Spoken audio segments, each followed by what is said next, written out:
Where is my slide? Okay, we are doing chapter 5. So chapter 5 is about linear momentum.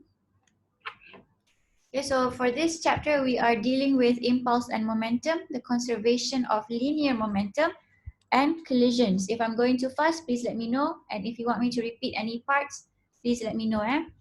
Okay, so for this chapter, the learning outcome is you should be able to calculate impulse and momentum, state the impulse momentum theorem, state the conservation of linear momentum, and solve problems related to collisions. Okay, so we will be dealing with a lot of types of collisions. There are several types. I believe you have learned this in SPM, but never mind. So impulsive force. In practice, the force that acts on the object is time varying force over the interval. So let's say you are, there's a ball and there's a racket, and the ball travels to the racket. And when the ball is in contact with the racket, it is in contact with the racket for a split second or for some time, and then it bounces back, right? That is the collision of the ball with the racket. And the ball experiences a force that is varying in time. So this is the total time that it is in contact. Time in contact of ball with racket. Macam nak eja racket ah? Sini kot. And then this is the force. It's varying force, right? It's a type of varying force. So at this point, let's say it's t something equals to 0.1 millisecond. Ada distraction. Lord Zulaika, meeting you. Okay. So at this particular time, between t initial and t final, the ball experiences the maximum force. Okay, but this is quite hard to measure, to find the F times T. So what they did was, they said, okay, let's approximate this force over time by calculating F average, and F average is a half of this peak, right? F average is half of this peak, and the area of F average times T is your F delta T. And F delta T is your impulse. Okay, so impulse is given by F delta T. When you have a force time graph, calculating the F average, which is the half, or times with the delta T, which is T final minus T initial, will give you impulse. Okay. So again, back to our example, our ball was in contact with the racket for delta T. Oh, mak, tu pakai warna sama. Was in contact with the racket for delta T. There was a collision over here and it was in contact for delta T, and there was some force associated with this impact. So there is impulse going on between the ball and the racket. Okay, so impulse is F times delta T. F is Newton and delta T is second. So impulse is Newton's second. Okay. Any questions about this particular slide? Okay, it's hard to calculate for a varying force. They decided to approximate it by calculating the box, the F average times delta T. Okay, and if you notice, this part and this part is actually lebih kurang, approximately equal to the top part. So that is how this approximation works. Okay, but this approximation tak boleh pakai untuk semua benda lah, just for this FT graph. Okay, they put in some thought into that. Yep. So nanti kita tak payah nak susah payah nak integrate, nak cari area yang square terkeluar daripada graph kan? For this chapter tak. Yay. Okay, alright. So now we talked about the units for impulse, which was Newton's second. But it also mentioned here that the SI unit is also kilogram meter per second. And how is that? F equals to ma and t is second. And m is kilograms, a is meter per second squared, and then we have time, which is seconds. So this cancels out. We get meter per second, which is also mass times v. Mass times v is p, momentum. We have seen this before. If you don't remember, well, I'm reminding you, we have seen this before. P equals to mv is momentum. Okay, so we have impulse F delta t. We also have P equals to mv. Yes, questions? No question? Okay. So the unit that you can use is both, Newton second boleh, kilogram meter per second also acceptable. Okay, so this is an example of an impulse. We have a lorry and it is colliding with a haystack compared to the lorry colliding with the wall. Okay, this is the wall and this is the haystack. Okay, so here when we collide with the haystack, it takes some time to collide, right? Ada masa lah, there's a certain time that it has to be in the haystack because haystack damps your velocity, right? So the time of this collision is great. So T is dibesarkan lah. This T is huge for a reason. The time taken for this impulse is great. Whereas when we collide with the wall, the time taken is small. So F is great. Why is F small when T is large and F is large when T is small? This is because impulse is constant. Impulse is constant, which means that in any situation, it is the same. Impulse is the same even though you are colliding with a haystack, even though you are colliding with the wall. The only difference is the force. Okay, when you increase the time, right? When you increase your time, you are actually decreasing your force. Let's say your impulse is 10. Your time for this guy, for situation A, is 10 as well. So your F is 1. And then we said that impulse is constant, right? So for situation B, the impulse is 10.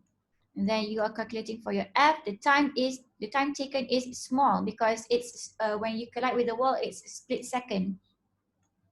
So let's say it's just 1. So your F is 10. So the force changes depending on your time. And that is how we use our seat belts and our airbags in our car. The airbag increases the time of contact when your head touches the airbag during a collision. The time taken for your head to bounce back is actually greater. The time your head is in contact with the airbag is greater lah. Lama sikit duduk sini, lepas tu baru bounce back kan.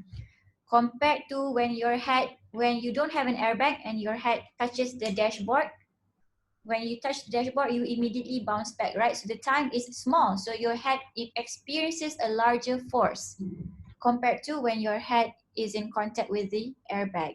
So that is how they decrease the force on your head when you collide by increasing the time. Okay? It's not this, okay. So linear momentum of an object of mass m moving with velocity v is given by p equals to mv. I told you before, v is a vector, so p is also a vector. We have direction. So the SI unit is kilogram meter per second or Newton second, okay, which is the same as impulse. But the equation is not the same, the unit je. The unit is the same. Okay, so momentum is given by this equation, P equals to mv. The change in momentum is delta P m delta v plus v delta m. We've seen this before. I told you in our cases, most of the time we don't have a varying mass. So this term becomes a 0 and we only get delta P as m delta v. Okay, so this is our equation because our mass is constant. And then they said the rate of change of momentum. Remember, if you have the word rate, it means that we have over time. If this guy is over time, this guy should be over time. It should be balanced. When you have this term, okay, let's assume this is 0. When we have delta V over delta T, it just means acceleration. The rate of change in velocity is acceleration. So you get A. And then you get delta P, delta T, right? And then you know MA is just F. F delta T is delta P. F delta T is impulse. We have learned about F delta T equals to I. Impulse is also the change in momentum. It's not the same as momentum, it's the change in momentum. Eh? That's why the SI units are the same. Okay, so here I equals to F delta T. The SI unit is Newton second or kilogram meter per second. P is MV.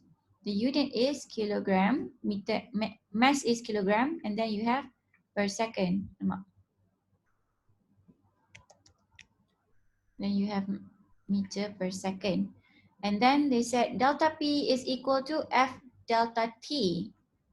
Delta P is equal to F delta T, which means that it's just impulse, which gives us the same SI unit, okay, or Newton second. Questions? Okay, baru cakap pasal unit je dengan equation. Okay, so impulse is simply the change in momentum. Apa yang or ni? So that is the conclusion for these 8 slides apart from the equation. Okay, tak apa. Okay, so problem solving strategy. Read and understand the questions, visualize and sketch. Identify the mass, initial velocity, and final velocity. So for this chapter, we are dealing with mass and U and V. Because why? We are dealing with momentum, F, mv. We are also dealing with F delta T. So if the question gives you these values, then you know it's related to impulse and momentum. Okay, substitute the known values and calculate the required value. State your answer, do not forget the units. Okay. So we have one example here. A tennis player receives a shot with the ball 0.06 kilogram traveling horizontally at 50 meter per second. So its initial velocity is 50.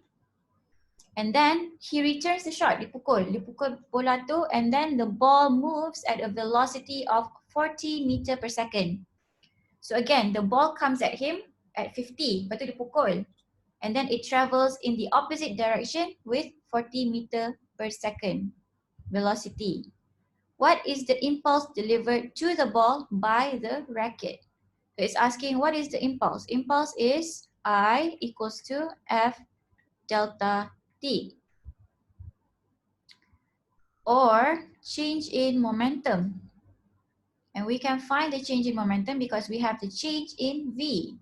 So this becomes delta V, M delta V. M is 0.06. And our change in V is just VF minus VI. And that is, VF is 40 minus 50. Remember, V is a vector.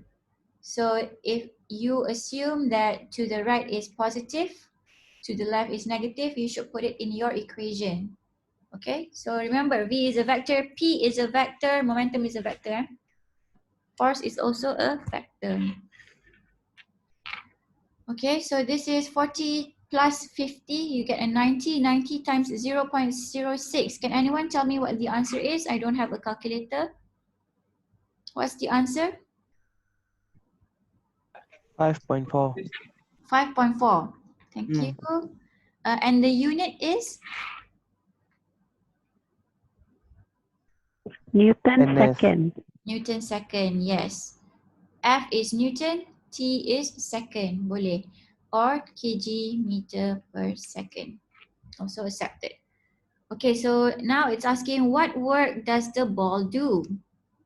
Does anyone have an idea on what equation we should use to solve for the work done? Any ideas? How should we find out what is the work done by the ball? What is the equation for work done?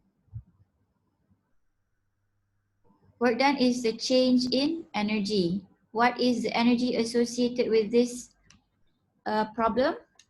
Kinetic energy. Kinetic energy, yes. So work, we have seen in chapter 4 that work is change in energy. So in this particular problem, we are dealing with change in kinetic energy. And the work energy theorem states that if positive work, we are increasing in energy. If it is a negative work, we are decreasing in energy. So let's find out. So 1 over 2 mv squared minus 1 over 2 mu squared. This becomes 0.06. V is 40 squared minus 1 over 2, 0.06, and this is 50 squared. So obviously we are going to get a negative work. What is the answer for this?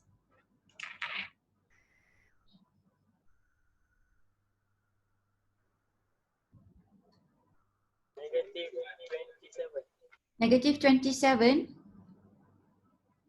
Betul ke?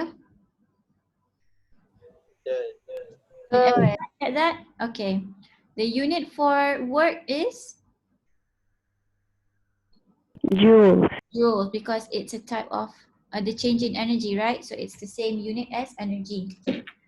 So here, Dr. Nat, yep, for the value of U, it should be negative 50 squared, right? But then we don't have to put negative since it's going to be squared, right? yep, betul. It's a minus Thank you, Doctor. and it's a squared, so it's a positive juga. So the ball loses 27 joules from its initial energy. Okay, because that is why its velocity decreases. Okay, all right, so that is the problem. Okay. Okay, so that was topic 5.1. Now we are moving into topic 5.2, conservation of linear momentum. So Newton's second law states that the rate of change of momentum is proportional to the net force on the object. The rate of change of momentum, we have seen this, the rate of change. So we have rate is over time, change of momentum. So delta P over delta T is equal to F. But in chapter 3, we learned about Newton's second law is F equals to ma. So this is an additional law. So here we have ma. Sama je. Okay. So if F equals to 0, then dp dt, the rate of change in momentum is also 0. When does this happen? This happens when your P initial is equal to P final. So your delta P becomes P final minus P final equals to a 0. There's no change. If your P initial is equal to your P final, which means that your momentum does not change. It's constant. When you have constant momentum, the change in momentum is 0. Sama juga macam velocity constant. The change in velocity is 0. We have seen that before. Same concept applies. When it is constant, the change in momentum is 0. It also becomes 0 when your P is just 0. There's no momentum going on. Okay, so that gives you a 0 as well. So F equals to 0 if your P is constant or your P is simply 0 from the start to the end. Okay. The total linear momentum in an isolated system is always conserved. We have seen before in an example yang tadi ni, our impulse is constant. Impulse is the change in momentum. So change in momentum is always constant. You know? So the change in momentum is always constant. So here the total linear momentum in an isolated system is always conserved. What this means is that Pi is equal to Pf. The change in The change over here is equal to the change over here. But until we will see the equation later, don't worry about that. The principle of conservation of linear momentum can be applied in two colliding objects or an explosion of objects into pieces. So the colliding objects we have seen with the racket and the ball, and explosion of objects such as, I don't have an example. Korang tahu buah letup-letup tak? I believe it looks like this. Oh, mekanisme penutupan lah. Apa? Yang Tahu. dia Oh, tahu eh? nak tunjuk. Jarang orang tahu. Okay lah, apa-apa explosion Tak of tahu. tak tahu. Bola letup-letup tu apa, doktor? Buah lah, it's a buah. It's a, Macam biji getah tu ke? macam biji getah, tak ada buah. Oh, is it like lady fingers? Like okra, they have the explosive mechanism for the pencaran biji benih or something. Okay, I don't know. That's too scientific biology for me. No, I don't know. I don't remember those things. Okay, but Doctor, technically I was guessing. I don't know. I don't know your guess if your guess is right or not. Okay, so basically anything that explodes lah. Okay, conservation of linear momentum applies. So what is conservation of linear momentum? It means that your initial total linear momentum is equal to the final total linear momentum. Okay, so if your M1, U1, you have two masses, right? Two objects colliding. So M2, U2 is equal to M1, it's V1 plus M2, V2. Okay, so this is, last time in chapter 4, we had conservation of energy, which means E initial equals to E final. Here we have change in linear momentum, initial equals to final.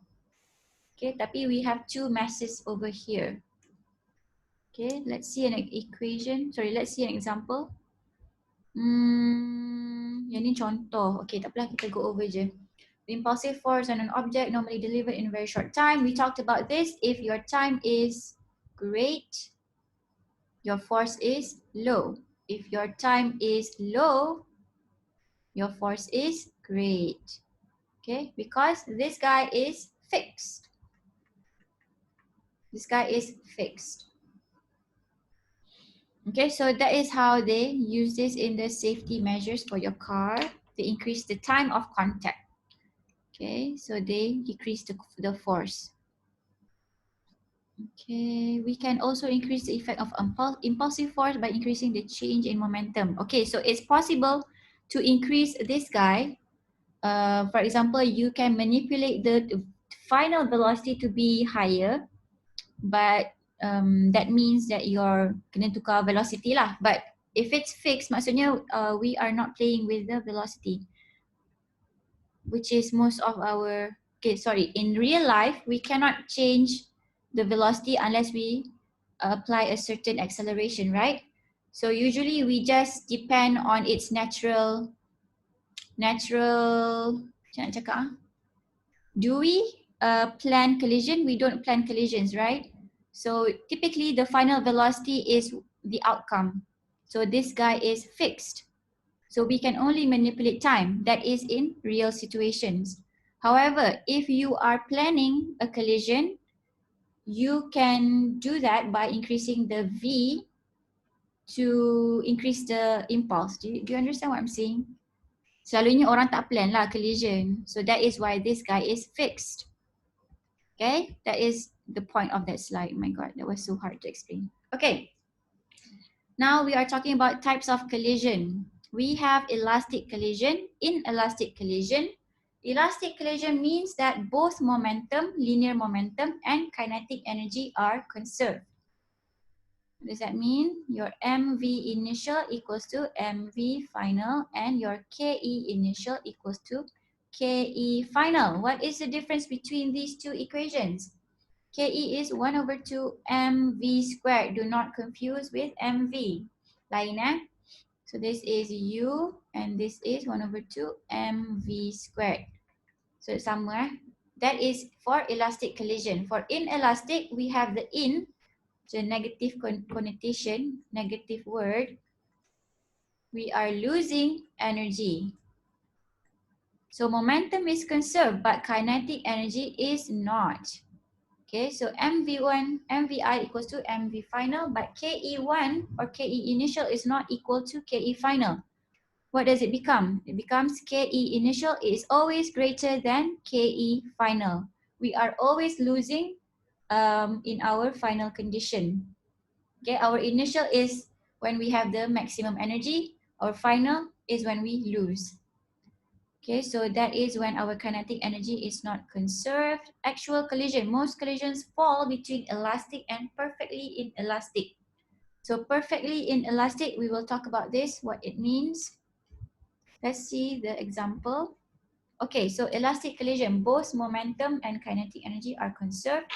Here I have a ball that is moving towards each other. They collide.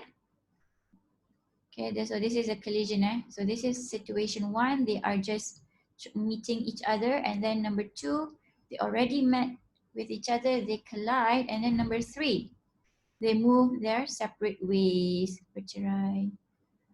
So elastic collision, conservation of energy, and conservation of momentum.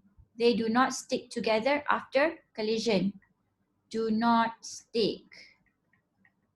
Okay, goes separate way, bercerai. Okay, so inelastic, I told you this guy means negative. So doesn't mean negative, like it's a negative. When you say in something, it basically means to undo something, right? So this is how I remember inelastic means that you are losing energy. Okay, apa lagi yang perkataan in? Tak ingat sekarang ni. Okay, so inelastic collision, momentum is conserved, but kinetic energy is not. You are losing energy. So here you have a ball that is meeting each other and then collision happens. Okay, this is situation 1, situation 2, situation 3. They move their separate ways. However, the kinetic energy is not conserved. Okay, so tadi both conserve and apa tu linear momentum kan? Both elastic and elastic conserves their momentum. Okay, so perfectly inelastic collision, momentum is conserved, kinetic energy is not, and the two objects stick together. When you have perfectly inelastic, the keyword here is perfectly or completely. Dua-dua sama. Perfectly or completely inelastic collision, momentum is conserved, kinetic energy is not because it is an inelastic collision and the two objects stick together after collision. So their final velocities are the same. So the equation is m1u1, m2u2. This is mass 1, mass 2. Then mass 1 and mass 2 are combined together, which gives you this term, and they are moving together at the same speed. And then for the conservation of kinetic energy, we know that our EI should be greater than EF because it is an inelastic collision. Okay. Boleh je kan go over this laju-laju sebab dah belajar kan? Okay. Okay, so tadi tu we talked about one-dimensional collision. So we are confining our motions in a straight line or simply the x-axis. We don't have an y-axis for the equation that we have gone over so far. Ni one-dimensional one-dimensional equation. If I have one-dimensional, I will have two-dimensional, okay? So that's coming. Be prepared. Okay, so let's take a look at an example. 2 mass A and B of 2 kilogram. Oh wait, I haven't summarized. New slide. Doctor, sorry, before we go to the example, what's the difference between inelastic and perfectly inelastic collision? Inelastic, they move their separate ways, bercerai. Kalau perfectly inelastic, they combine, stick together. Okay, tak apa, kita summarize. Maybe you'll see.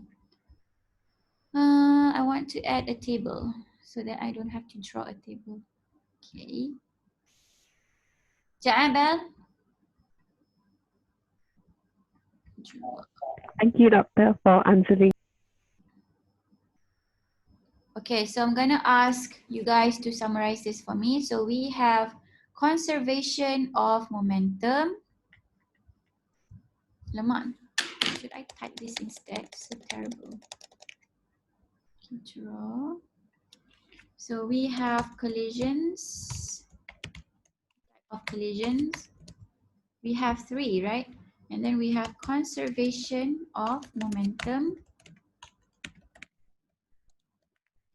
And then we have conservation of kinetic energy. Hey, okay. Tanda soal. So is it a yes or a no? And then the type of collision, the first one we have is elastic collision. Okay. Number 2 is inelastic. Yep, thank you. Number 3 is perfectly or completely inelastic. Okay, maybe I should add another column to say, does it stick together or not? How do I add this? Insert column to the right. So masses stick together. All right. So let me find the names over here. Kejap, kenapa yang ni macam momentum? Okay, can I ask Ridwan to tell me if elastic conserves the momentum or not? Ridwan, are you there? Yes. Okay. Elastic collision will conserve the momentum and the kinetic energy. The conserve momentum and kinetic energy. Does the masses stick? I think not. You think no? Yes. Because dia pantul kan. So the message not. No. Okay. Next, Hakim, can you tell me, can you fill in this table for inelastic? Hakim Zamani.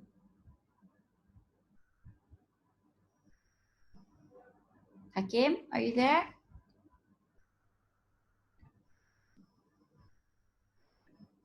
Mana Hakim? Shazia? Doktor. Ada. Kenapa tu? Hakim pergi toilet sat. Oh, okay. Sorry. Tak apa. Siti Hajar, inelastic please. Siti Hajar, are you there? Momentum is conserved. Yes. So it's a yes. Kinetic energy is not conserved, so it's a no. And the object separated after collision. Separated, right? So no lah. Okay, thank you. Correct. Can I get Adlina Azhan to tell me the third one?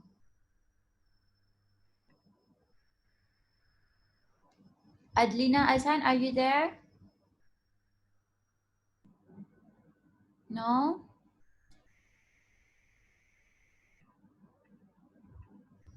Aiman Afikah? Ramai ni tak ada ni. Pergi mana ni? Yes. Ada. Okay. Okay, number 3. The momentum is conserved. Okay. Yes. Energy is not conserved. No. Okay. And the mass, yes. Yes. So the masses stick. After collision, they stick together. Thank you. Okay. So from here, let's see. Inelastic, we have here and here. Inelastic, the energy is not conserved.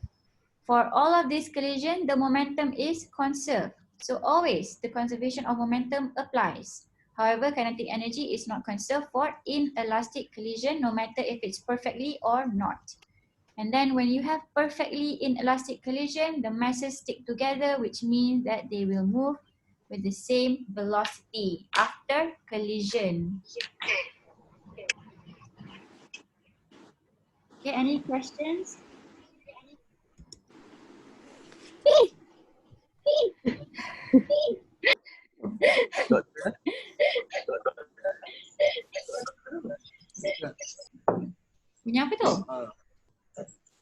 Doctor, I want Yeah. to ask something.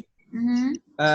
Is perfectly elastic collision does exist? Perfectly elastic collision. I'm not sure. Saya tak sure. Tapi saya tak pernah belajar Okay, pun. Saya tak pernah belajar pun kalau dia ada pun. Ada kot. thank you, Nanti Doctor. saya check balik. I don't know the answer to that. Nanti saya check balik. Okay, so let's go on to the Doctor, yeah. what do you mean when inelastic collision yang bukan perfectly tu, mass dia tak stick together? Weird. Kenapa nak kena stick together juga? Kalau kita bertembung dengan wall, adakah kita akan stick to the wall? No? So? Doctor, What? regarding the same situation kan, contohlah, I like hit my face to the wall, then that is an inelastic collision because some energy is lost as sound, Yes. right? But my hand doesn't stick to the wall. So that's an inelastic collision which is not perfect. Yes. Thank you, Belle. Okay. Faiz faham tak? Thank you, doctor, for answering the question. Doktor, Tidak, saya tak doktor. faham Okay. untuk doktor, saya tak faham untuk apa beza elastik dengan inelastic untuk dia punya conservation of kinetic energy tu. I mean dia punya macam mana saya tak faham. Dia punya real life punya situation. Real life situation tu macam macam yang Belle cakap tu lah, tapi contoh Belle mungkin susah sikit. Contoh apa collision? Doctor, would you like me to tell the situation again? Yes, boleh. Okay, so for inelastic, this one is inelastic and perfectly inelastic lah. If I like hit my face towards the wall, so inelastic would be that some of the energy would be a change to sound energy, and then my hand wouldn't stick to the wall. Okay, so this is Belle's head and then this is the wall before collision. Doctor, I said hand, not head. Oh, sorry. That's why I was laughing. Why would you use your head? Okay, tukar hand. Sorry, Belle. This is Belle's hand, Cute. Okay. No, it's okay, doctor. It's funny. Okay, and then they collide. Sebab Belle tiba-tiba rasa nak pukul dinding kan. So this is when collision happens. Okay, tangan Belle dah tak ada rupa dah. Sekejap. Okay, so he slaps the wall. And there is some loss in energy. So it's an inelastic collision. So here, the KE was, mula-mula Belle had a velocity of 5. This guy's velocity was 0 because the wall does not move, right? Then the V for the wall is also a 0. And you're wondering what is the V for Belle's hand when it slaps the wall? It goes back, right? It bounces. Cuba bayangkan tengah pukul dinding, your hand wants to bounce back lah. Okay, because of the impact. Okay, let me bagi cantik sikit. This is like terrible. Okay, so Belle decides to collide his moving hand to the wall. So the wall remains at 0 because the wall doesn't move. But now Belle's hand moves backwards.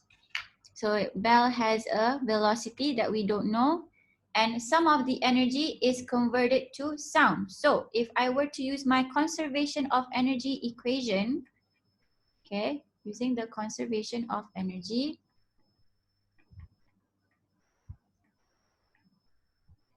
EI equals to EF, assuming that there is no non-conservative forces. However, if we have non-conservative forces acting, such as friction, such as heat, such as sound, then energy is lost. This is non-conservative force. We have seen this in chapter 4.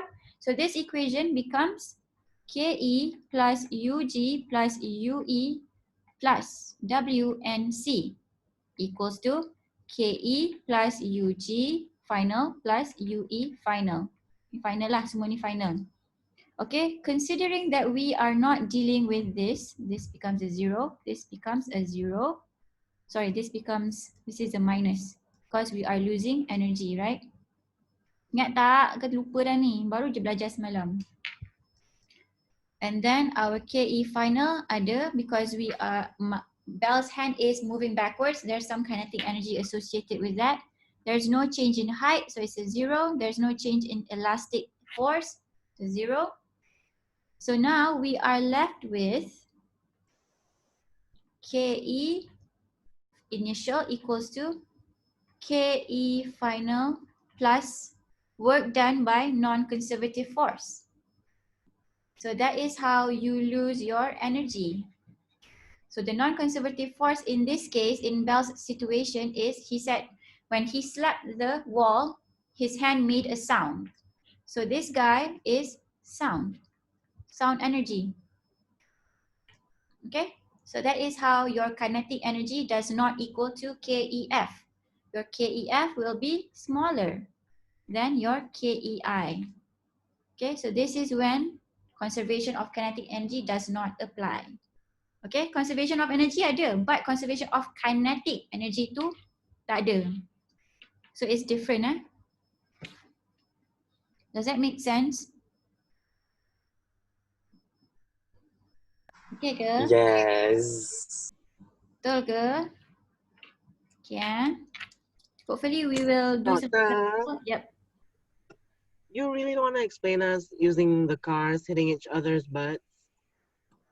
The cars using the You know, like one car hitting the other car from behind, and then they both stick together and then move together, and then like in another situation, the car hits the other car from behind, and then they split up when the car in front like lagi laju macam vroom, and then like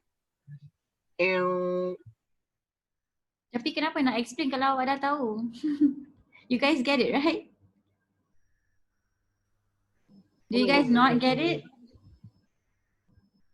Is it hard? No, I got the story, doctor. Okay. What is confusing you right now? Cuba cerita jap. Saya masih tak faham lagi untuk macam dari segi conservation of kinetic energy tu saya dah faham. Tapi untuk how nak bezakan elastic dengan inelastic tu dari segi momentum dia. Like apa jadi dekat contohnya kalau dua bola tu langgar, elastic tu dia macam repel. Dan apa beza repel dia dengan repel yang inelastic punya? Oh, it's oh, okay, faham. In real life lah ni. Yes. Kalau in real life tak nak fikir lah. Can we go back? Can we go over an example for real life situations in next class? Boleh?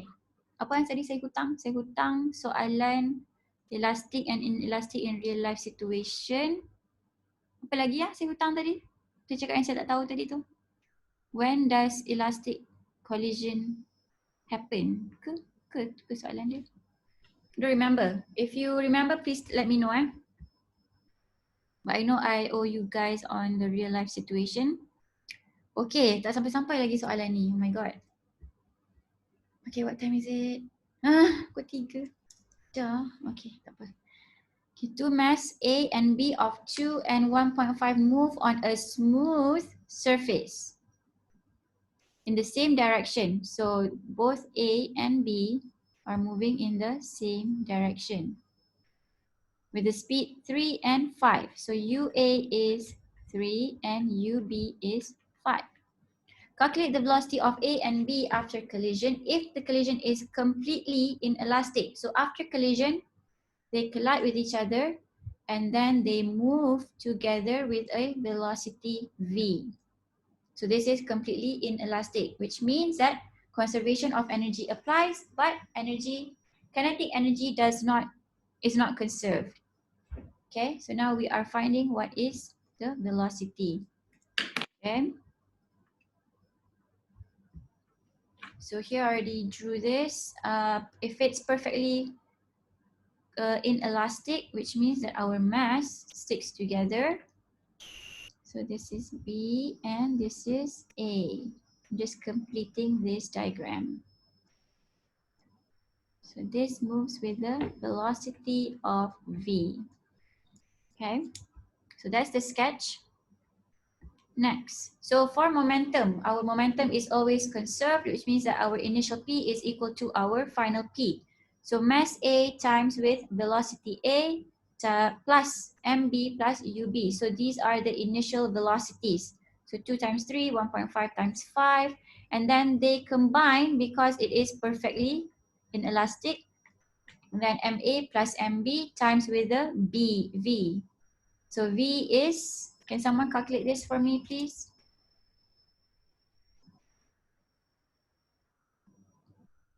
6 plus 12, 13.5, Doctor, 3.86. 3.86 meter per second. Okay, so that is the velocity that they are moving. Is the velocity positive? Is the velocity positive? Oh, yes, doctor. Yes, Yes. okay. Okay, so here we initially assumed that our 3 is a positive and our 5 is a positive, which means that going to the right is positive. And if our final answer is positive, which means that we are moving to the right. Moving to the right. Okay, so your sketch helps to explain your answer lah. Okay, so in inelastic collision, KE is not conserved, whereby KE initial must be greater than KE final. So this is just to cross-check. You cannot use this equation to solve for V. Doesn't work. So here untuk cross-check je. So if you put in the values, MA is 2, U is 3 squared plus 1 over 2, 1.5. Then this is 5. This will be greater than 1 over 2, 2 plus 1.5. V is 3.86, okay? It's quite obvious that this guy will be smaller because this guy is 3 squared plus 5 squared. Of course, it's greater than 3.86 squared. Okay, so this is for cross-checking. You can't solve for V using the kinetic energy equation. So what is this question asking? Calculate the velocity of A and B after collision. Okay, so we have solved it. Any questions about this question? Okay, senang je kan? We know that it's a perfectly inelastic collision, which means that the velocity of mass A and mass B is the same after collision. So velocity 3.86 is the velocity for both mass A and mass B because they stick together, they move together. The kinetic energy. Doctor, Yep. sorry to interrupt, doctor. Are we given any situations with more than 2 masses, like 3 masses, for example? In your syllabus tak, 2 je. Thank you, doctor. Right. Okay, so now we're moving on to any other questions? Okay. Okay. Doctor, Oh yeah. the question just now is for head-on collision, right? Yes, head-on collision. We are not dealing with two-dimensional yet. So the head-on collision is for elastic, perfectly elastic, and perfectly inelastic and elastic one. Or there are some difference between two. The head-on collision also has 3 types for the collision. You're asking me if the two-dimensional collision ada 3 collision juga ke? Is that it? I'm asking the one-dimension collision have 3 types, right? So Yes. the just now is the inelastic. The completely inelastic. The third one. Okay. Can we have summarized it here? The example is number 3. Perfectly or completely inelastic. Is that clear? Betul ke? Saya jawab soalan ke? Betul ke, Mazen? Did I answer your question? Yes. Okay, so Yes. let's So take the 5 head-on up. collision is just Start so the dengan head-on collision is just like normal collision that we learned before. yes, betul. So the okay, alright. Thank you, Doctor. Okay, we haven't gone into two-dimensional yet, nanti next. Okay, so let's take Doktor, 7-minute break. Okay, soalan. Orang lain nak pergi break boleh? 7 minute yang come dekat back. 3-7. Doktor, yang dekat example 5.2 tu, gambar yang doktor draw terbalik bukan yang B patut langgar kat A. B patut langgar kat A. Kenapa? Oh, Ni yang tadi yang tadi. Dekat oh, problem example. terbalik. Patutnya B lagi laju kan? B gila. So B kat belakang lah. B- Baru orang boleh kat kelas. belakang. Mm-mm. Kalau tak ada collision kan kalau A kat situ. Betul. You are correct. Thank you. So this is B and then Doktor, A. Yep. kira ke macam tu? Because like if it's me, I would just draw anything I see. You would just draw anything you see. Maksudnya? Like I wouldn't really like think the realistics or the logistics behind the diagram. I would just draw only. And as long as there's a collision. Like when you mark our papers, you don't evaluate our sketches, right? No. I don't. Okay, thank you, Doctor. But the correct way to draw it should be B lah. B sebab B is greater in speed, so that is the only way for collision can happen. Kalau tak, if B is slower than A, then it never will catch up. There's no collision going to happen. Okay, so this is 3. Dia laju, jumpa dengan A, baru collide. Okay, betul-betul. Saya dah tu lukis elok lah, tapi terlupa. Okay. Come back at 3-7 So next we will deal with two-dimensional.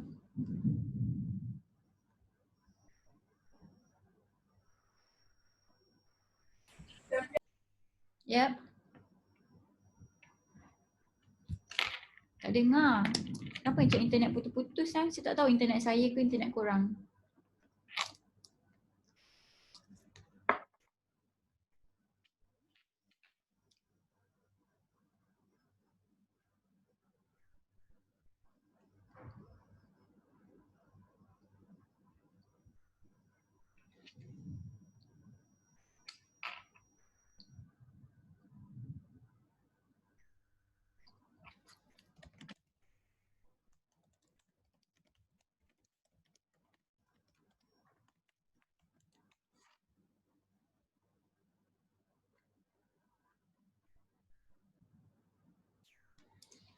Okay, so KE initial should be equal to KE final if it's elastic. If it's not elastic, it shouldn't be equal, right? Okay, so let's do this one.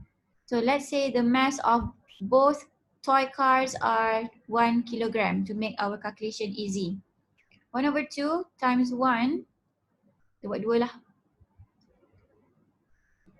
Doktor, Ya. macam mana doktor tahu tu Inelastic. ya. Nanti saya explain. Kejap 1/2 times 2, our mass kan 1/2 mu squared, right? A plus 1/2 mu b squared. So this becomes u is 10 squared plus our u here is 0. So I'm just going to say u equals to, this guy is 0. And our KE final is 1/2 to my final velocity is 0 and this guy punya velocity is 8 squared. This is a 0. So here my value for this guy is 100, right? My KE initial is 100, whereas my KE final is 8 squared 64. So here my KEI, which is 100, is greater than my KEF, which is a 64 joules. So now my question is, where did the energy go? Okay, so here is where I didn't tell you that the car the surface that the car was traveling on had friction. So when the car traveled and collided, some of the energy was used by friction lah. Kiranya friction took some of that energy because it's a non-conservative force, and when it is applied over a distance, you will lose energy, right? So the car loses energy in the form of friction, work done by friction. So the total energy now decreases and the velocity goes down because we have lost energy. So here energy is lost by friction. So that is how we get inelastic collision. Okay, we have other non-conservative forces lah, work done by non-conservative forces. Okay, so if our surface of the floor was frictionless and there was no non-conservative force such as heat, sound, there was nothing of that, no work done by those forces, and it should be an elastic collision, right? So if an elastic collision were to happen, which means that the kinetic energy is conserved, this guy will become 10. There is no energy loss. The velocity, the momentum is conserved, and the kinetic energy is also conserved. If I were to replace this by 10, I will get 100. Okay, because now my system is not doing friction work. Work done by friction is not there. So this becomes elastic collision. So this becomes elastic collision. Okay? Does that make sense? So inelastic collision happens when you lose energy. It can be in the form of friction, can be in the form of sound, can be in the form of heat. When your system is isolated and there's no friction, there's no air resistance, is when you get elastic collision. Okay, so in reality, our collisions are usually inelastic lah. We lose energy. We always lose energy anyways. So in real situation, saya tak tahu elastic tu ada ke tak sebenarnya. Kalau boleh. Kalau ada pun simulation lah kot. Is that clear? Dr. Nat, Yep. let's say we have the same situation kan, but after the collision, the toy car A moves with velocity -2 and then toy car B moves with velocity 8. Right? So based on this situation, if like we're not sure what type of collision it is, so we have to calculate the initial and final KE and then we compare. Yes, correct. Follow-up question, Dr. Nat. We will never get, we are not supposed to get KE final higher than KE initial, right? No, not supposed to. Okay, thank you, Doctor. All right. Is that clear for everyone? If you're not sure, tadi Bel tanya, if you're not sure which type of collision it is, you can compare initial is equal to final, or if it's greater than kinetic final. Okay, usually you can decide by that if the question does not state it for you. But kena tahu semua velocity lah. Kalau tak tahu semua velocity, you can't know. Let's say kalau dalam situation ni dia punya apa tu tak boleh kira pakai ni lah kan, momentum punya formula tu. M1 U1 plus M2 U2 equal to, sebab dia tak equal kan. Dia tak equal.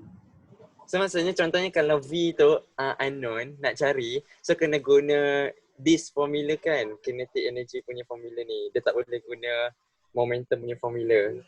Kalau apa Ke yang boleh unknown? je? Kalau apa yang unknown? Kalau let's say kalau V yang B tu unknown, let's say. Boleh, kita boleh pakai conservation of momentum punya equation. Oh boleh juga. Okay, thank you Dada. I'm using this equation energy sebab you guys are confused bila dia jadi inelastic kan? Like how does it lose energy? That's why I'm using this equation. Okay? Alright, let's go on to the two-dimensional collision. It's called oblique collision. Am I still clear? Ada hujan ni. Dengar tak saya cakap? Dengar. Okay, thank God. Alright, so before the collision, I have a mass 1 that is moving with velocity v1 initial, and then I collide with mass 2, possibly it's equal to 0, and then they collide CP-CP je. So usually when they collide CP-CP, there will be an angle lah kan. So angle tu, this guy will be pushed upwards and this guy usually will go here or go here. I don't know lah, depends on the velocity. So when you don't collide head on, maksudnya bertembung muka dengan muka, you collide CP-CP je.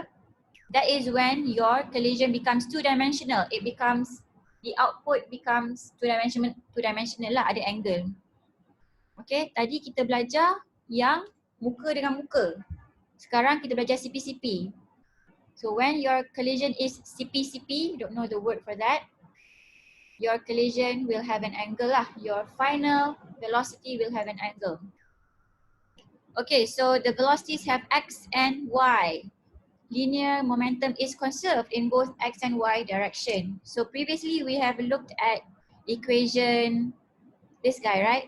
M1 U1 plus M2 U2, M1 V1 plus M2 V2. Now we have x and y. What changes? Lemak. Okay. So this is our equation, M1 U1 x. So let's say this guy is equal to 10 going to the east. So this means that my UM1x is 10. My UM1y is 0 because I'm going to the east, right? Ni tak ada angle tau, ni east. Okay, going to the east. Tengok sini lah. Okay, it's 10. So I need to resolve my velocity in order for me to put into my equation. Okay, kalau dapat macam ni senang lah. But let's say you have an angle. This ball goes at a U of 10. The angle is 20. Alamak. The angle, where did it go? Oh, it's here. The angle is 20 degrees. So your UM1x becomes, kena resolve. Baru boleh masuk dalam equation. So this becomes 10 cosine 20 and 10 sine 20. So that is the value that you should put in here. Okay? Okay, and then the final velocity sama juga, M1 V1x, M2 V2x, M1 VY1, V1y, and M2 V2y. Okay, let's take a look at how to solve the problem. Read and understand, visualize and sketch, identify the colliding objects, determine the types of collision. It is the same, elastic, inelastic, and perfectly inelastic. Sama juga walaupun 2D. Identify the mass, initial velocity, and final velocity. Apply the conservation of linear momentum. Alright. So for head-on collision, maksudnya muka dengan muka, Ya Allah, kenapa macam ni? This one. Okay, where your car collides, there's no angle. Maksudnya diorang in the same axis. If your collision is in the same axis, so the ball is in the same axis as the other ball, so collision is head-on, muka dengan muka. So you use this equation. For head-on perfectly inelastic collision, you combine the mass. This was what we learned earlier, right? And then for oblique collision, this is not head-on, which means that your collision is in different axes. This is this guy's x-axis and this guy is this x-axis. Why is it keep on going back? Okay, so when it collides, it only touches part of the surface, and then it after collision, it moves separate velocities, and that velocity has angle. So that is why you have to solve it in two-dimensional. They have separate axes. Okay, so apply the conservation of kinetic energy for elastic collision.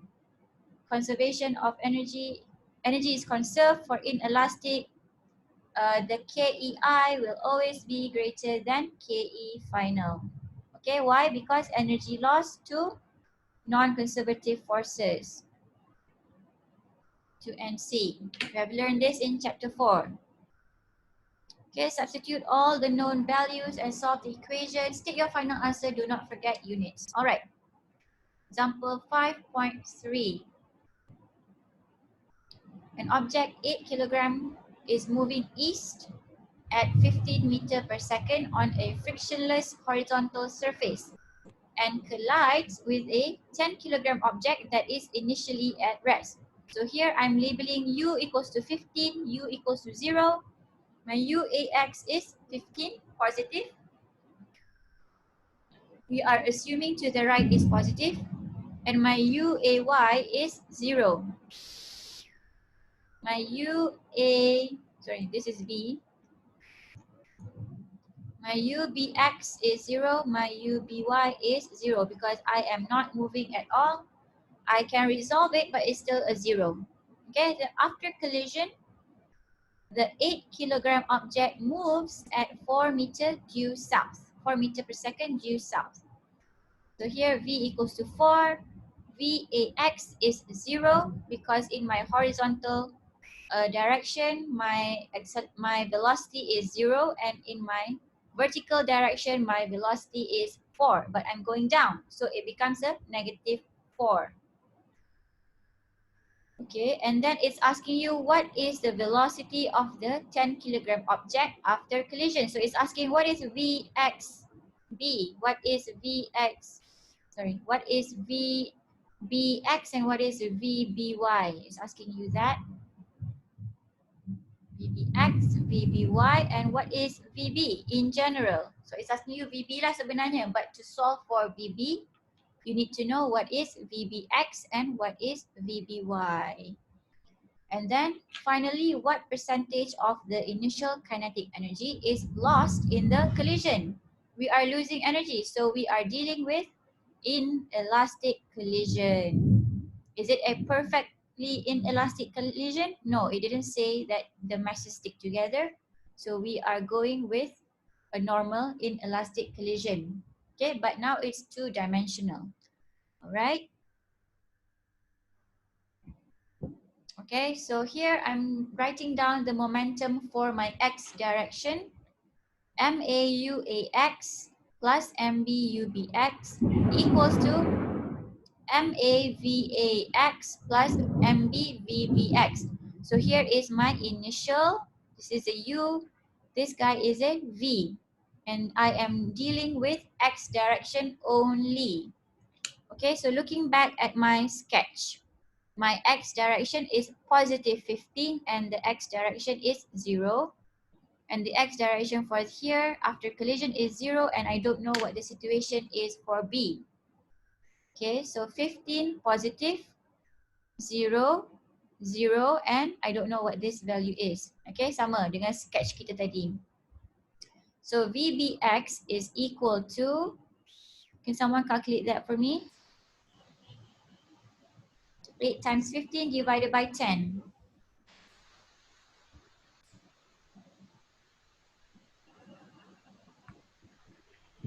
12 meters per second, Doctor.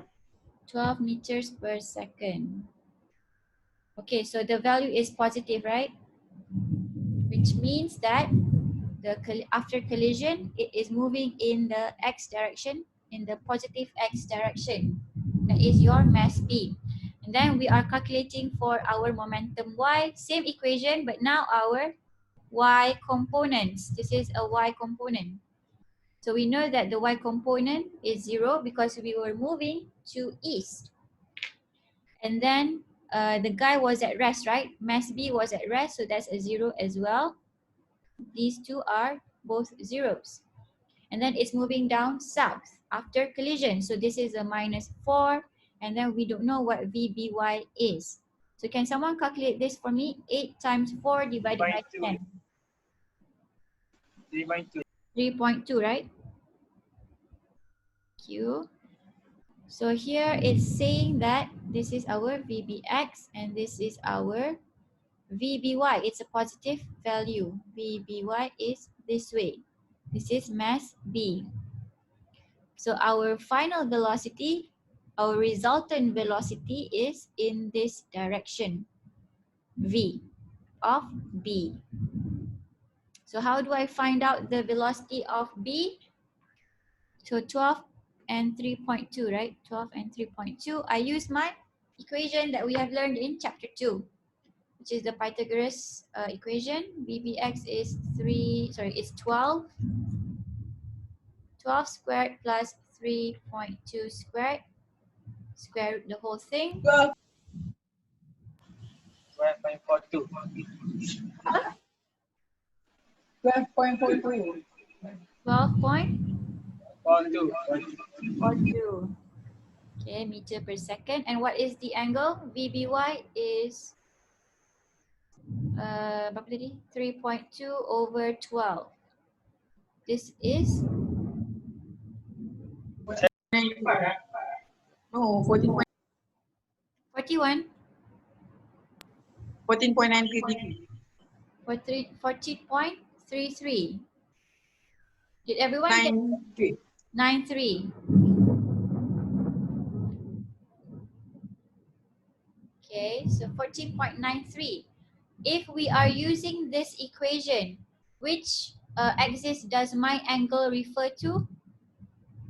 Is it the x or the To y? the x-axis, doctor. X-axis. So if I have an angle of 14.93, it should be like this with respect to the x-axis.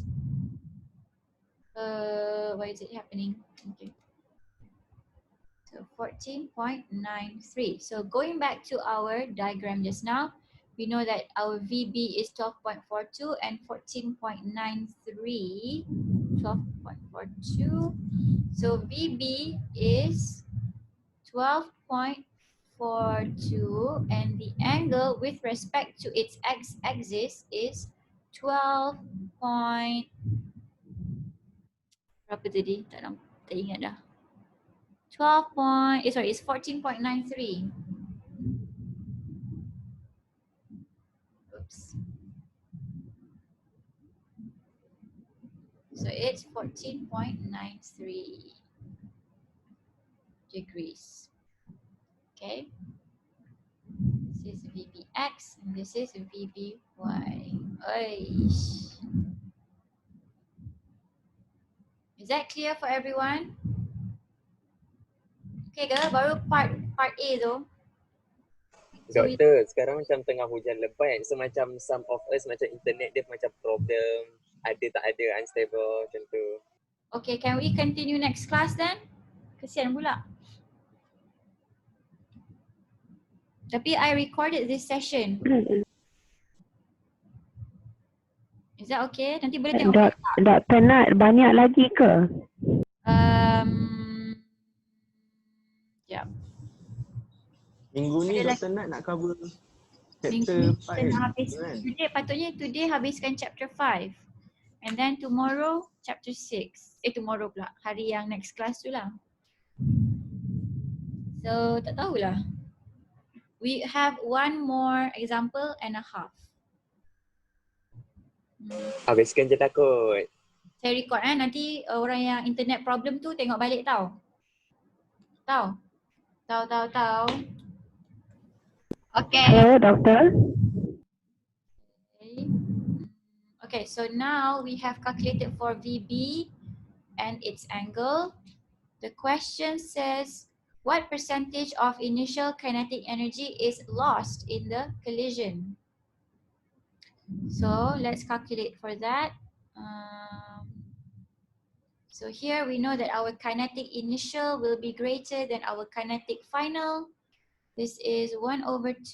MA is, berapa? Tak ingat dah.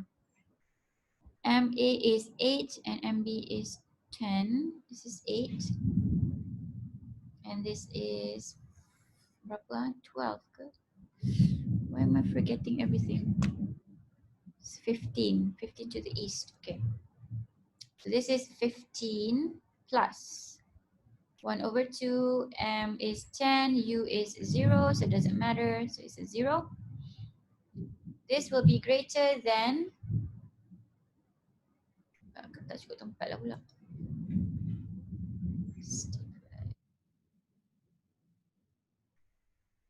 Then 1 over 2, 8.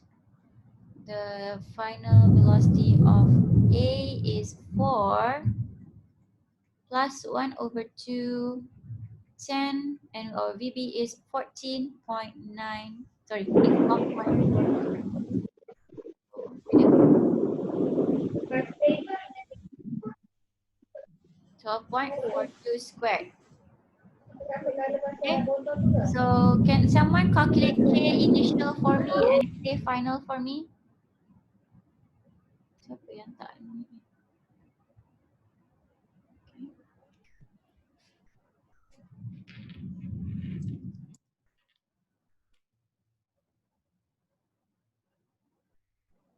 So what's the answer for KE initial? Can I ask Bell to calculate KE initial and Mason to calculate KE final, please? Mason ada internet tak?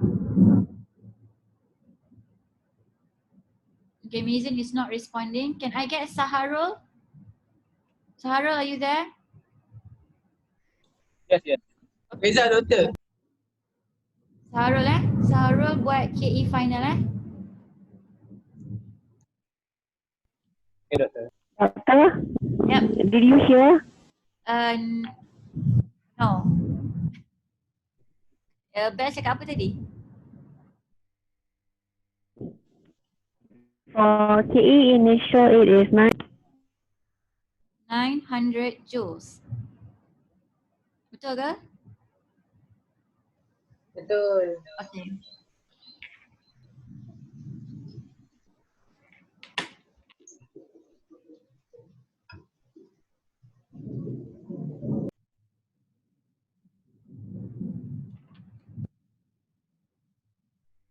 What about the KE final?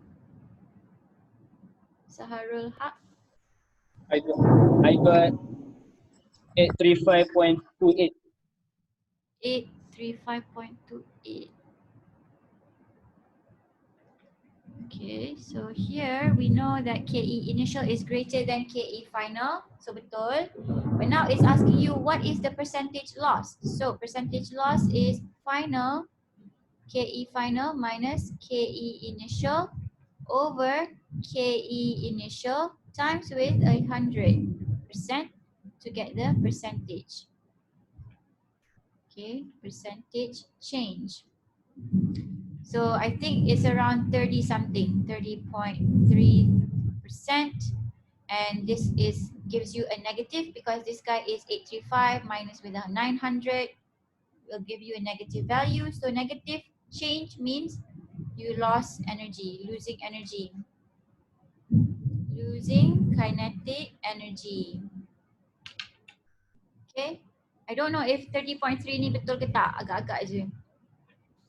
Doctor, it's negative 7.75%. 7 point, apa? 75. 7.75. Okay, got it. 7.75. Okay. So is that clear? Any questions about this one? Can you highlight which one the answer A, B, and C? Can I highlight which one is the answer for A and B? Okay. A, B, and C. So yang ni yang C. Mana ada C, ada B je. Oh, B Percentage tu B Okay. Ni soalan B. Soalan B, we start with this. You compare the kinetic energy between the two. Then you find out what is KEI and then what is KEF. The percentage is calculated by KEF minus KEI. And then times it with divide by KEI and times it with 100. Kejap saya pakai. Doctor, we don't need to put the modulus for percentage. Answer for part B. Kalau part A tadi tu sampai Yang A di mana? part A sampai velocity. Kejap. This daripada awal ni. Kejap. Buanglah ni dah ada sebelah dah. Okay, this one, this part and this part is your part A, calculation. Start pada sini. A sampai this slide and this slide is your part A. Sampai velocity. This velocity and this angle. Okay, Doktor. Alright. Doktor, kalau macam kan macam doktor bagi contoh tadi kan, contohnya macam kereta tu satu bergerak, satu static. Kalau untuk conservation of energy dia, still kena guna kinetic energy ke since walaupun dia tak bergerak? Bukan patutnya kalau tak gerak potential. Kalau tak bergerak potential, not necessarily. Kenapa dia ada potential pula? Tak, I mean sebab kereta, contohnya kalau kereta tu tak bergerak, dia kena still kira guna kinetic energy punya equation ke untuk conservation tu. Tapi dia tak ada UGH juga. Dia tak ada UGH pula, dia tak ada UG. UE pun tak ada juga. So kita just letak KE equals to 0 tu untuk bagi nampak senang faham kot. But tak payah pun sebenarnya. Sebab dia akan jadi kosong juga kan. Okay, thank you Just nak doktor. tunjuk equation je. Okay, so one more example and then we are done with class. Okay, kita buat ni last one. Okay, 0.025 kilogram bullet is fired vertically, so dia fired vertically at 220 meter per second into a 0.2 kilogram baseball that is initially at rest. So kita ada baseball, it's my baseball, and then this is my bullet. It's moving at 220 vertical. So here I can say that this is A and this is B. Lemak. Tengah nak save tadi. Why does this keep happening? I don't know how to turn it off. Okay. Okay, so this is a two-dimensional collision. That is it? No, not really. Actually, it's head-on. Tapi tak apa, kita buat as 2D. So this is our A and this is B. So UA is 220. So this is in our X. Sorry, X tak ada. X is a 0. UAX is a 0. UAY is a 0. Saya pun tak betul lah. So 220 positive. It's going upwards, right? And then we have a baseball bat that is 0.2 kilogram initially at rest. So it's UBX is 0, UBY is 0. Assuming that the bullet embeds itself in the ball. So maksudnya this collision is perfectly inelastic collision because it embeds, it sticks together. The mass 1 sticks together with mass 2. So our conservation of momentum punya equation, kita kena tukar lah. Kena combine the masses. Did I do it? Okay, did not. Okay, next slide. Sekejap What am I doing? Sekejap, new slide. Okay, I want to write the momentum X. Okay, so momentum X sama juga. Sebenarnya this is head on tau. This is head on because there's no angle. It's in one axis. But I'm showing you how to solve it in 2D because it works either way. Okay. So here we have MAUAX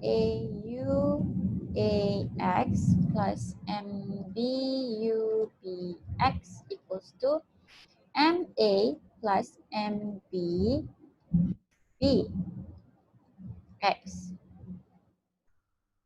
And then this guy is a 0, this guy is a 0. Our Vx is also a 0. So there's no velocity in the x direction. Okay, this is 0, this is 0. 0 divided by mass gets a 0. Okay, and then momentum y. So this is MAUUAY plus MBUAUBY. Kenapa saya penat-penat tulis equation banyak kali? Because you get marks when you write down your equation. Walaupun jawapan salah. So always write your equation. Okay, so MA plus MB Vy. VB je. Vy je. It's moving at the same velocity. Okay. So this M is 0.025. U is 220 going upwards, positive. Plus, this guy is at rest, so this is a 0. Then we have 0.025 plus with 0.2 kilograms. And then we are solving for Vy. And can anyone tell me what is Vy? Is it a positive or a negative? Positive. It's a positive, so it's going upwards. What is the value? 195.56. 195.96. Okay? 56. 56. Thank you. Meter per second. Betul ke? Did everyone get this? Kalau salah, saya tak tahu saya lupa kereta. Is this correct?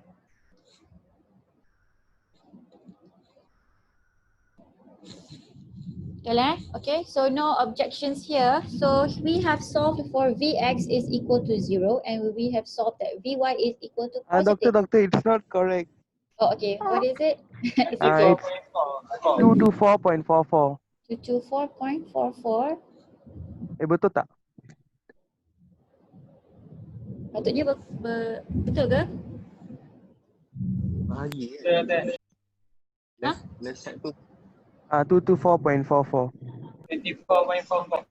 24.44. Betul? Betul. Okay. So tak make sense lah kalau dia punya speed lagi laju daripada bullet kan? Bila dia combine. So if it's 224, it's moving faster than a bullet. So your baseball is moving like a bullet. Mampus.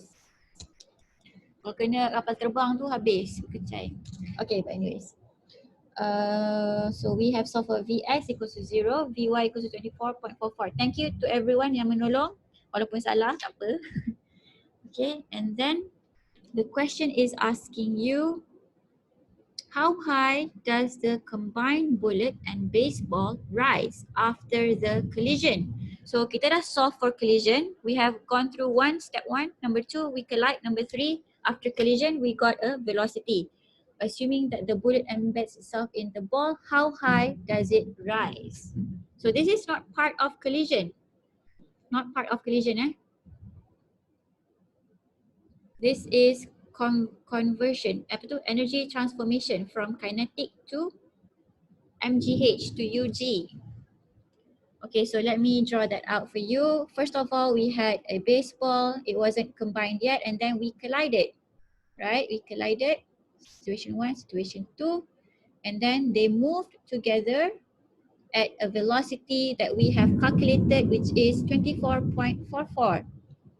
They move together at velocity 24.44 going upwards. So this is your situation with collision. So now that collision thing is over. Dah habis kira dah, collision semua dah settle. Now it's asking you, with this velocity, how high does it go? What is the maximum height that it can go? Okay, so this is our velocity of both the bullet and baseball together. How high does it go? So what's the condition for to check to achieve the maximum height in a free fall situation? We have learned this in chapter 2. Ingat lagi tak? Tak ingat dah, nak exam dah ni. Bukan nak exam, assessment. Allahu. Tak ingat? So how high can it go before it goes down? Doktor tanya apa? Oh, tak dengar I'm Saya asking. terkeluar 3 kali. Okay, so kita yes, someone got it. So when we start at a V equals to 24.44, how high can I go before my V equals to 0? That is my maximum height, right? Doctor, we can use the kinematic equation, right? Yes, you can use the kinematic equation or you can use the energy transformation equation or energy conservation, boleh. So here, you will, ini top of the ball. So here let me use this color. Okay, so here, when we Half reach the, 80. apa? Half mv squared, this is our change in height, which means that our kinetic energy is being transformed into mgh, right? Because when we reach this top, our Ke is equal to 0.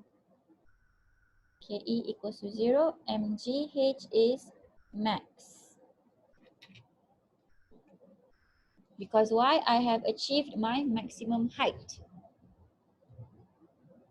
At this point, my Ke was the maximum and my mgh was a 0. So using my conservation of energy equation, okay, assuming that there is no non-conservative forces acting, Ke plus Ug equals to, this is initial, Ke final plus Ug final. And we know that our Ug initial is 0 because we are starting from point 0. We are assuming that we are starting from point 0. And then our Ke is a 0 at the maximum height because our velocity is 0. So this becomes Ke initial equals to Ug final. So 1 over 2 mv, which is 24 point, sekejap, saya tulis lawa-lawa sikit.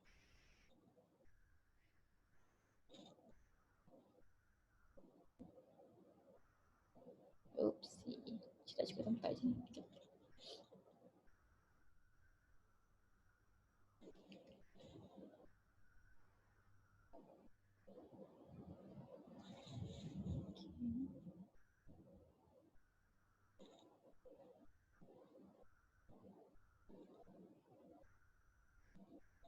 Okay, let me write this balik elok-elok. So KEI is 1 over 2 mv squared plus 0 equals to 0 plus mgh. Our m is the mass of the bullet and the baseball. So 0.2 plus 0.025. Velocity is 24.4 because we are starting with this velocity. Remember, we are not dealing with collision now. We are asking how high does it go given that the velocity that it starts to move upwards is 24.4.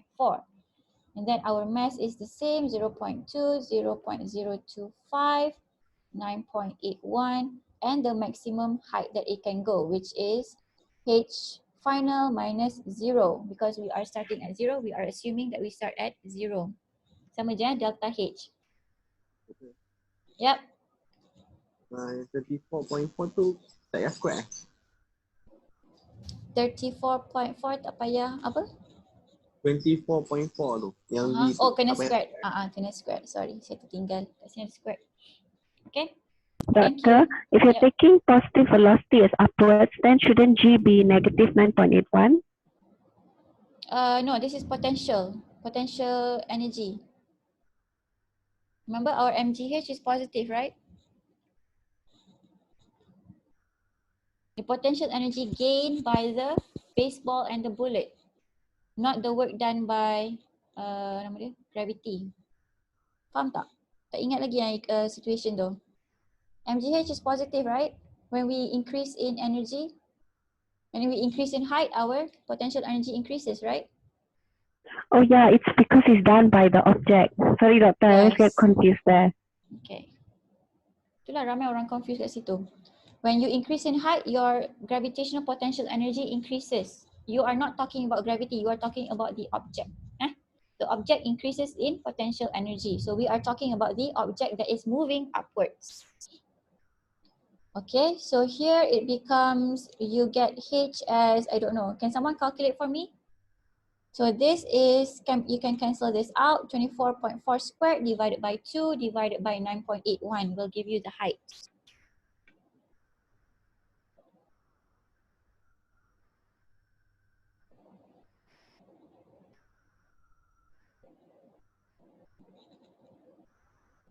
30.34. Berapa? 30.34. Okay. Meters. So thank you, Mian. So the baseball moved by 30.34 in height. If your H initial starts at 10, your final height will be at 40.34. So the delta H is still the same. So you are finding the difference in height that the baseball bat can go. That is why I just started with the H equals to 0 to make the calculation easier. Okay, boleh je nak start dengan other values, but your life will be harder lah to solve it. Okay, any questions about this one? No. Okay, Tak, clear doktor. Okay, so I think that's it for today's class. I will share this recording on YouTube as usual. So I'll see you on Thursday for chapter 6. Or chapter 5 sikit lagi, possibly. Doctor, Yep. sorry for disturbing. So if the question asks what is the total height traveled by the bullet so we should calculate from the bullet from 0 to 24.44 using the mass of bullet itself, and then we plus the height we calculate just now. Is it like this or? Kenapa Mazer tak tambah dengan baseball Because if the question asks the height traveled by bullet only, not include the baseball. It is assuming that the question only asks bullet lah, no, not include baseball. Oh, so they are not combined ke? So for that to happen, kena collision dia kena inelastic lah, bukan perfectly inelastic kan? Oh, faham. Okay, jap. Tak boleh kot, kena juga pakai kena pakai mass dua-dua. Or cannot calculate from the 0 to 24. It should be calculated from 24.44 to until the velocity is 0 lah. Yes. Alright. Okay. Alright. Thank you, doctor. Welcome. Doktor. Okay. Ya. Ni soalan example last ni is head on kan? Bukan oblique kan? Bukan, dia head on. Saya saja tunjuk two dimensional so that sebenarnya boleh je pakai two dimensional tu in any situation, but you will get 0 lah for X or Y. Lagi satu kalau pakai kinematic equation kat dalam ni boleh ke doktor? Boleh? Maksudnya saya guna V squared minus U squared plus 2AS tu. Boleh, jom kita try. V squared equals to U squared plus 2AS. And S will be your height. Your V is 0 because you are achieving your maximum height, right? Your U is the V that you start with, which is 24.4 squared plus 2 minus 9.81 S. Cuba kira, dapat tak? Kalau tak dapat, saya tak tahu. Ibu dapat tak? Patutnya dapat lah. Unless saya ada buat assumption salah kat sini. 24 squared divided by 2 divided by 9.81. Dapat sama. 30.34. Sama doktor? Sama kan? So boleh je pakai di mana-mana. But selalunya orang rasa transformation of energy is much easier. Selalunya lah. Doktor, Yep. kalau pakai V kuasa 2 sama dengan U kuasa 2 tambah 2S tu, maka dia sama ke dengan soalan dengan jalan kerja yang atas tadi? For the height ni soalan B je kan? Oh, dia tak ada AB. Boleh je, boleh juga. So maka dia sama je lah. You just need to find the height. Doktor? Yep. Saya lupa lah kenapa untuk equation yang kinematic tu dia punya gravity dia ada sign negatif, sedangkan yang kita guna equation conservation tu dia tak ada sign negatif. Oh, because when you lift your object to a height, right? Your delta H is a positive. You are lifting the object. the object increases in potential energy in UG. This is the positive energy gained by the object. However, yang negative sign for MGH tu, if they are asking what is the work done by gravity. So if you are lifting the object but the force of gravity is going down, which is always the case, mg. So this is your force, right? Force is in the opposite direction as your h.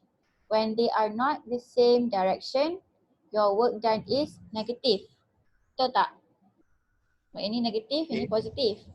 Tapi sekarang ni it's asking you what is the potential energy of the object. So the potential energy of the object is positive because there is an increase in height and it's going up lah basically.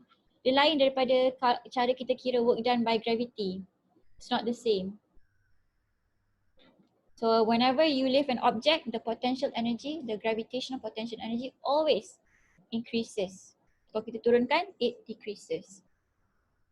Macam tu je nak kena ingat.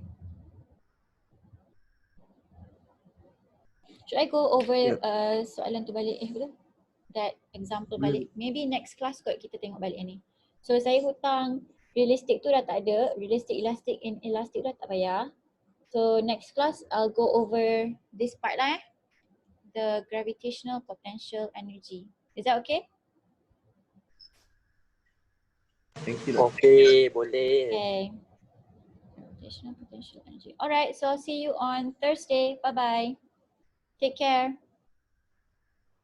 Thank you, Doctor. Bye, Doctor. Thank you, Bye. Doctor. Thank you, Doctor. Bye, Doctor. Yeah. I have about 3 questions. Uh-huh. About 4. Okay, chapter 4. When we compress a spring, right? The potential energy, is it 1/2 kx square or mgh? When you compress a spring, is the potential energy 1/2 kx squared or mgh? Kalau spring 1/2 kx squared lah kan? It's not both, right? We shouldn't add both, right? If it's vertical, then boleh ada mgh. If it's horizontal, the spring is compressed horizontally, 1/2 kx squared je. So if it's compressed vertically, then we have to add both mgh and 1/2 kx square. Yes, betul. Okay, thank you, Doctor. Alright. So, berapa sign? Dr. Nat. Yeah. Number. Yes. Like in that situation, right, tadi, kalau macam kita ada spring, then the question said, what is the work done by gravity on the spring? Then we use mgh. Betul tak? Work done Right. of gravity on the spring. Betul? mgh work done. Betul. Gravitational potential energy. Betul. And then what if they said, they didn't mention, they didn't tell us to find work done by gravity, but then they said what is the total work done on the spring? So if they didn't mention about gravity, then we shouldn't involve mgh. Betul ke? Betul. Even though the spring is in vertical position. Even though the spring is in vertical position. Kejap work done by the gravity. Do you have this question kat web assign tu? Ada tak soalan Doctor, it's hypothetical. Sebab I haven't seen a question yet like that. Doctor, like if it's in web assign, then sebab there are some questions involving an inclined plane. Then sometimes we have to resolve the weight, and then the mg sine theta would equal to Kalau incline the friction force, for example. But sometimes we don't. Sometimes we don't include. Tak dengar dah. Bell dah hilang. Doctor, I'm still here. Oh, okay. Okay, apa tadi awak cakap? Kalau incline, we always add the gravitational work done. The work done by gravity force, betul? Betul, Doktor. So you're asking me, what if it's a spring? Do we add the gravitational potential energy? Kejap. Kalau ada spring, we have the F compressed, we have the FMG, we also have the F by the elastic force. Sepatutnya ada, unless they tell you to ignore it. Soalnya diorang suruh ignore kalau spring ni. Tapi sepatutnya ada, because we always have to calculate the work done by all the forces acting on the free body diagram. Remember? Sebelum kita start solving, we have to label the free body diagram. Even friction pun work done, but always we just ignore friction, right? So it depends on the question. Is that okay? Doktor, cuba tengok page 63, PBL 4.5. Page 63.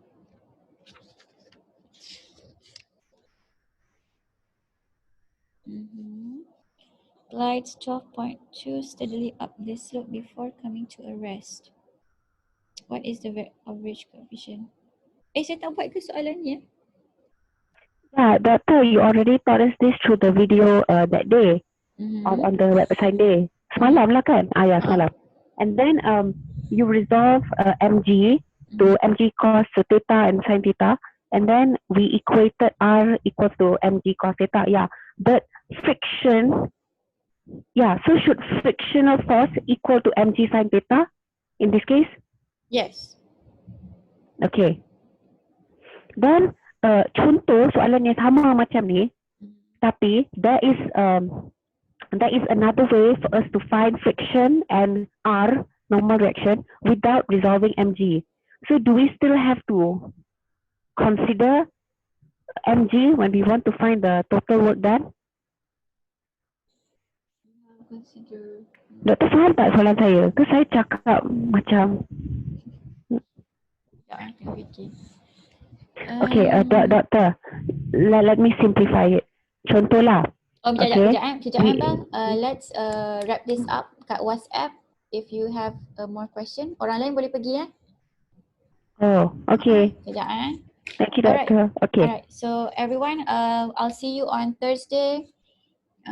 Please finish your web assign and don't forget to watch chapter 4 if you haven't. Okay, bye-bye. Take care. Abel, nanti WhatsApp Okay, thank you, Doctor. Alright.